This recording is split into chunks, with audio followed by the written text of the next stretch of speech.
ാണോ രാസലഹരിക്കും കാര്യങ്ങൾക്കും ജനങ്ങളെ ഇൻഫ്ലുവൻസ് ചെയ്യുന്നത്?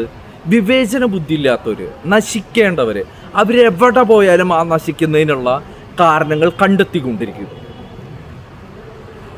ഇവിടെ സിനിമ എന്ന് പറയുന്നത് വിവേചന ബുദ്ധിയുള്ള ആൾക്കാർ കാണുന്നതും വിവേചന ബുദ്ധി ഇല്ലാത്ത ആൾക്കാരും കാണുന്നതും തമ്മിൽ ഭയങ്കര വ്യത്യാസമുണ്ട്. വിവേചന ബുദ്ധി ഇല്ലാത്ത ഒരു ജനത ഉണ്ടാവുന്നതിൽ ഗവൺമെൻറ്റിന് പോലും ഉത്തരവാദിത്വമുണ്ട്. നിയമം, നീതി എന്ന് പറയുന്നത് പൂർണ്ണമായിട്ടും പ്രോപ്പറായിട്ടും നടപ്പിലാക്കാത്തതിൻ്റെ പ്രശ്നമാണ്. ഇവിടെ രാസലഹരിയുടെ മെയിനായിട്ടുള്ള ഉൽപ്പാദനം കാര്യങ്ങൾ, ഇതിൻ്റെ സപ്ലൈ നടക്കുന്നത് കോളേജുകൾ, സ്കൂളുകൾ അടിസ്ഥാനത്തിലാണ്. ഈ സ്കൂളുകൾ, കോളേജുകൾ അടിസ്ഥാനത്തിൽ ഇതെങ്ങനെയാണ് നടക്കുന്നത്? അവരവിടെ ആൾക്കാരെ കണ്ടെത്തി കഴിഞ്ഞിട്ട് അവർ ഓരോ സൗഹൃദങ്ങളിലേക്കും ഇത് എഴഞ്ഞ് കയറുകയാണ് ചെയ്യുന്നത്. ഇതിലൂടെ അക്രമവാസനകളിലേക്കും കാര്യങ്ങളിലേക്കും കുട്ടികൾ പോവുകയാണ് ചെയ്യുന്നത്. ഇതിനെന്താണ് പ്രായോഗികമായിട്ട് ഗവൺമെൻറ് നടപടിയെടുക്കേണ്ടത്?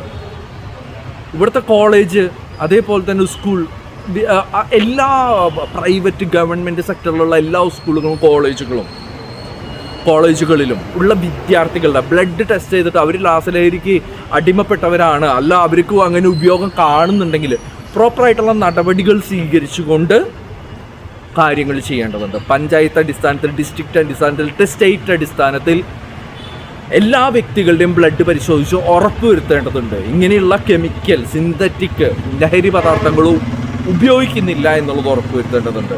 അങ്ങനെ ഉപയോഗിക്കുന്നുണ്ടെങ്കിൽ അതിന് പ്രോപ്പറായിട്ടുള്ള നടപടികളിലൂടെ അവരെ നേർവഴിക്ക് കൊണ്ടുവരികയും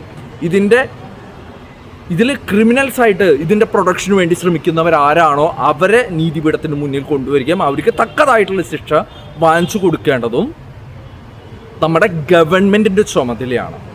അതിന് ഗവൺമെൻറ്റിന് ഇനീഷ്യേറ്റീവ് എടുക്കാൻ കഴിയുമോ? ഇനീഷ്യേറ്റീവ് എടുക്കാൻ കഴിയുകയാണെങ്കിൽ ഇവിടെ വലിയൊരു മാറ്റം ഉണ്ടാവും എന്ന് ഓർമ്മിപ്പിച്ചുകൊണ്ട് ബൈ.